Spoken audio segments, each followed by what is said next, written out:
Masizazi izindlela zomkhululi wethu. uNkulunkulu wokhokho bethu, uNkulunkulu wobabamkhulu bethu. uNkulunkulu wama-Afrika onke. uNkulunkulu kaShembe. Ngilapha Nkosi kuzokhuluma indaba yakho nabantwana bakho. Ngiyacela ke Nkosi ukuba ubaphe wena indlebe evulekile, ubaphe nenhliziyo enothando. Uthando lokuzwa izwi lakho. Uma sebelizwile Nkosi baligcine izwi lakho enhlizweni zabo. Baze badlulisele nakubantwana babo. Ngelakho lodwa igama manje kuze phakade. Amen. Ngiyabingelela kubo bonke abalaleli balomsakazo omkhulu ukhozi abalalela lenkonzo ngalolu suku lweSabatha. Balalela bahle ngithunywe uShembe kuba ke ngikhulume indaba kaNkuluNkulu kini. Ngicela ke sedlule encwadini yamazwi ahlakaniphileyo yesithathu. Ngizofunda ivesi lesihlanu kuya evesini lesikhombisa. Bese ngiya evesini le-11 nevesi le-12 kufundeka kanje. Themba kuJehova ngenhliziyo yakho yonke. Ungenciki kokwakho ukuqonda. Ekuhambeni konke kwakho umvume. Uyakuzilungisa izindlela zakho. Ungabi ohlakaniphileyo emehlweni akho. Mesabe uJehova udede kokubi. Ndodana yami, ungakudeli ukushaya kukaJehova. Unganengwa ukukukhuza kwakhe. Ngokuba uJehova uyamshaya yena amthandayo, njengalokhu uyise indodana ayithandayo. Amen. Ngicela ukufunda futhi isihlabelelo samaNazaretha sika 234. Ngizofunda amavesi amathathu okuqala bese ngiya evesini lesithupha. Kufundeka kanje. Wena ufanele ukubonga, ngiyakubonga nami. Lona udumo lungolwakho emhlabeni wonke. Wena ufanele ukubonga, ngiyakubonga nami. Mayiguqulwe yami intando ifane naye yakho. Ezulwini nguwe wedwa, imphefumulo ingeyakho. Awukhethi ibala lomuntu, awubheki isono. Wena ufanele ukubonga, ngiyakubonga nami. Mayiguqulwe yami intando ifane naye yakho.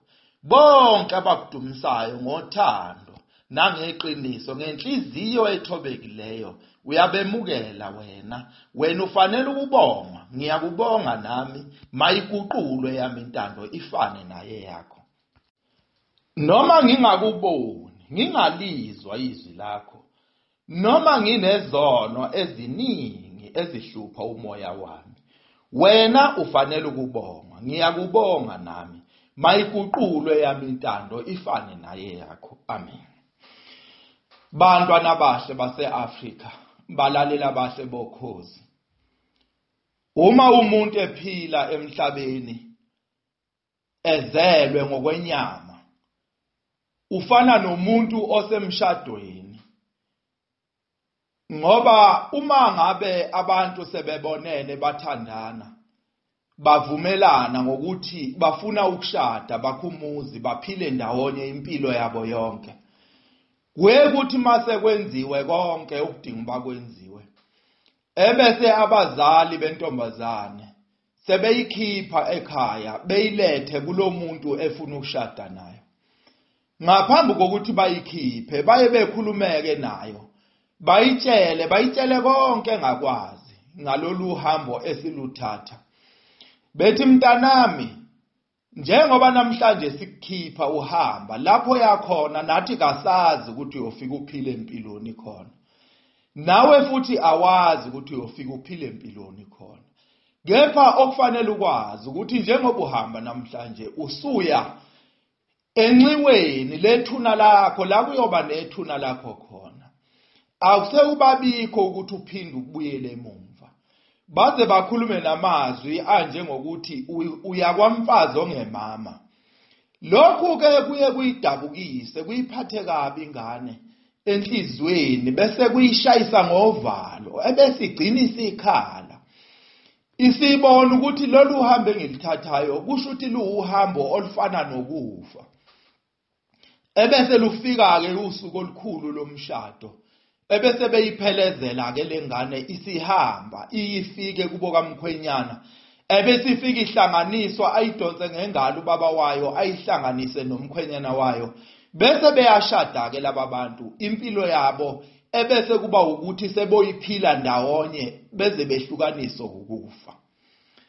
Nomntwana uma esesibelethweni sika mama wakhe uye ehlale izinyanga eziwu9 zonke ehlele esibelethweni sika mama wakhe. Njengoba ehlele esibelethweni sika mama wakhe usuke ezitshela ukuthi uphelele uhleli kubo, kanti kusazofika usuku la ezohlukana khona nomama wakhe aphumele emhlabeni. Ngesikhathi esahleli la esibelethweni sika mama wakhe usuke ephila ngomphefumulo kaMama wakhe. Kepha ngosuku olukhulu lomshado, lolu usuku lokuzalwa kwakhe, umntwana uyebe esephuma esibelethweni sika mama wakhe aphumele endaweni angayazi bese khala, ekhaliswa ukususwa kulokhu ukufudumala ebeke kukho ehleli kamnandi esibelethweni sika mama wakhe. Lokhu kukhala ke kwalomntwana kuwumshado, kuhlanganisa inyama nomphefumulo. Ngoba uma umntwana ezalwa uNkulunkulu uyebese ethuma izingilosi ngosuku lwakhe lokuzalwa zilethe umphefumulo wakhe. Lo mphefumulo uzohlangana nenyama yakhe uhlangane ngokukhala, ngoba uma umntwana etheme ezalwa wangakhala lo mntwana akakwazi ukuthi aphile, kufanele akhale ukuze amukele lo mphefumulo olethwe izingilosi kuye ukuze kuhlangane inyama yakhe nomphefumulo bese ziyashada lezi zinto zombili ebese iphila ndawonye impilo yonke yalomuntu. uShembeke wasifundisa ukuthi uma umuntu esakhulelwe, umakoti esakhulelwe nje, uma inyanga zi5 noma seziyisikhombisa, kufanele kube nenkonzo eyenziwayo, inkonzo ebizwa ngokuthi inkonzo yababelethisi. Kucelwe uNkulunkulu ukuthi mhla umntwana ezalwa, uNkulunkulu amlethele umphefumulo. Basuke ezulwini abayingcwele balethe umphefumulo. uNkulunkulu athuma amakhosikazi ayingcwele azobelethisa lo muntu ephethe umphefumulo walengane. Lokhu ke ikhona okuye kwenze isiqiniseko sokuthi uNkulunkulu uzwile ukuthi kunomuntu ozozalwa ebese letha umphefumulo oyingcwele uzongena kulomntwana. Lo mntwana ke uyebese ephila ke nalomphefumulo wakhe njengomuntu ohleli emshadweni, ngoba kusukela ngosuku okuhlangana ngalomphefumulo nenyama lezi zinto aziphinde zehlukane kuze kufike usuku olukhulu, usuku lokuphela kwempilo yalomuntu. Ngesikhathi lufika lolu suku kuba yilanga okuphela ngalo lomshado. Uma uphela ke lomshado, umphefumulo uyubusuhamba usuphindela la wavela khona, usuphindela kubo.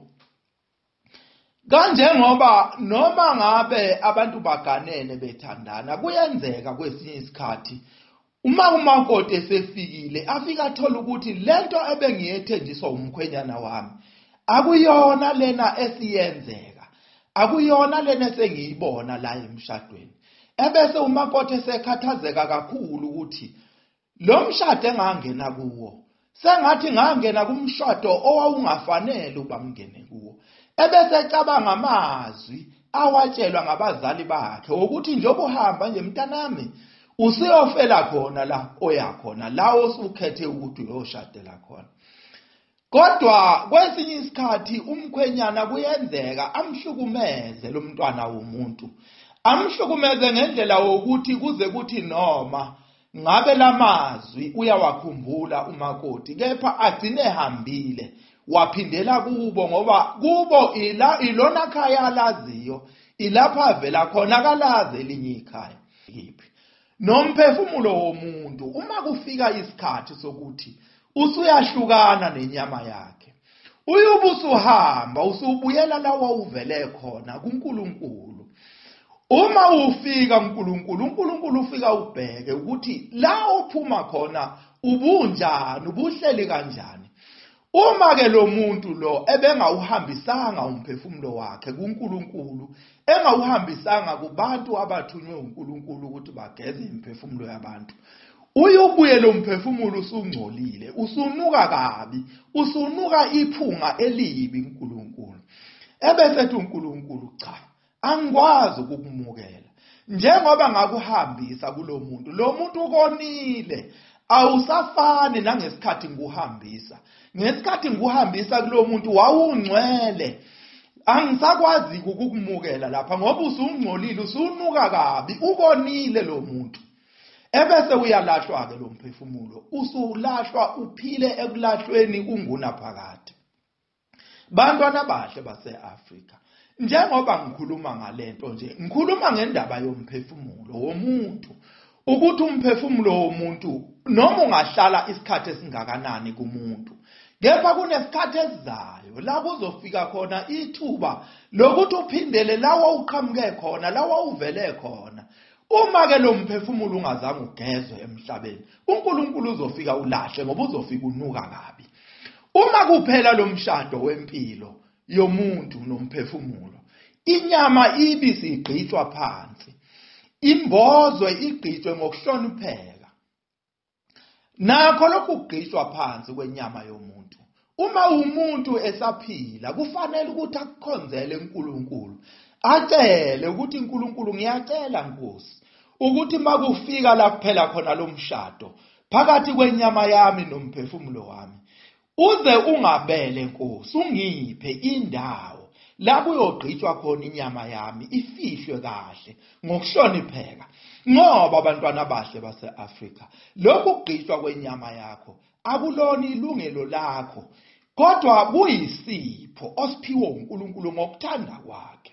Ngoba abantwana bahle base-Afrika, ziningi ihlobo zethu esezahamba emhlabeni, kepha esingeke sikhombe lapho ezafihlwa khona, esingeke siwakhomba amathuna azo, ezingazange zibe naso lesi sabelo sokuthi zibe nendawo emhlabeni kaNkulunkulu lapho kuyofihlwa khona inyama yabo, zifihlwe ngokuhlonipheka.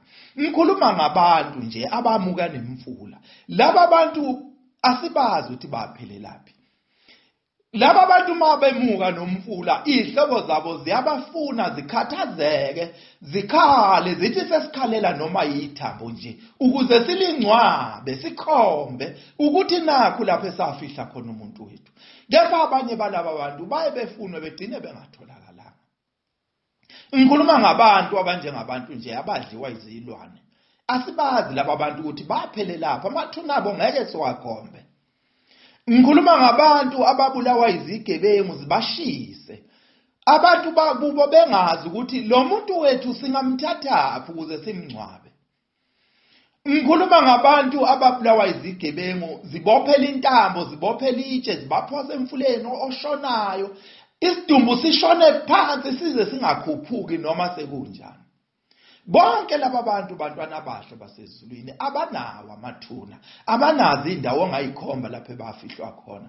Laba bantu abahluke ngalutho kithi, kepha uNkulunkulu akababelanga indawo lapho abazofihlwa khona, ihlobo zabo zikhombe, zithi nanti ithuna lo muntu wakithi. Nawe lento ingakwehlela. Uma usaphila ke, ubamcela uNkulunkulu ukuthi akuphi indawo emhlabeni wakhe la kuyothi makuphela khona umshado phakathi kwenyama yakho nomphefumulo wakho, ebese inyama yakhe isigqitshwa kahle, ihlonipheke, kukhonje ukuthi wafihlwa la. Nomphefumulo wakho mawusubuyele ezulwini, afike uNkulunkulu awumukele kahle, ngoba uzofika unuka iphunga elihle, ngoba lo mphefumulo wakho usondezile, bagezela wona abathunywe uNkulunkulu ukuthi bawugeze.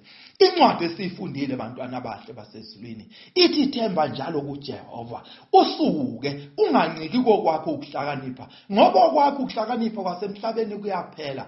Ngoba noma ungahlakanipha kanjani, kepha isono siyafika kuwena sizuze inhliziyo yakho uma ungathembelanga kuJehova, ngoba uJehova uyena osivikelayo, asivikele kuzo zonke izono ezisinyonyobela singaboni. Ngoba isono sithi masifika kumuntu sifike siungcolisa umphefumulo womuntu.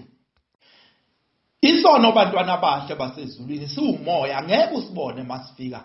Isono ithi inkosi yasekuphakameni uma sifika kumuntu sifike sifune inhliziyo ebese siyangena enhliziyweni yomuntu. Ithi isono kasimazi umuntu omkhulu, kasimazi umuntu omncane, kasimazi umfundisi, kasimazi umuntu okholwayo, kasimazi umuntu ongakholwa. Isono sazi into eyodwa ukuthi kumuntu khona inhliziyo. Sifike singene enhliziyweni angasiboni umuntu sifika. Usezwa sibone sezizalele sesinezithelo ngoba lokho esisuke sesikubona thina kusuke sekuyizithelo zesono ekade safika enhliziyweni yomuntu.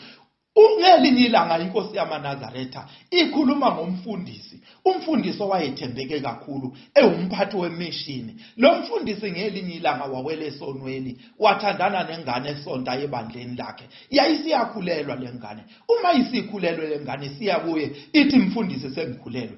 Uthi umfundisi hawa abantu bazothini abantu mabezwa leyo nto. Into engcono hamba usikhiphe lesi sisu. Umfundisi wayeseyinika ke lengane imali yokuthi iyokhipha lesisu. Uma ithi yasikhipha isisu kwatholakala ukuthi umphefumulo wayo ufuna ukuphuma mayikhipha lesisu. Yayisikhuluma ingane isebeyibuza ukuthi kwenze njani. Yakhuluma ingane yathi ngikhuleliswe umfundisi. Kwasajabha wonke umuntu ukuthi kodwa lo muntu emkhulu kangaka uyenzeleni lento, usenzeleni lesisono esibi kangaka. Ithi inkosi yamaNazaretha laba abantu abajabhayo, laba abantu ababuza ukuthi usenzeleni lesisono benziwa into eyodwa, abazi ukuthi isono siwumoya akasibonanga sifika, safike sangena enhliziyweni yakhe uze wasibona isikhathi sesambile sesinezithelo lesisono. Ngakho ke bantwana bahle basesizulwini okwethu kunye ukuba simbongo fanele ukubongwa, simkhonze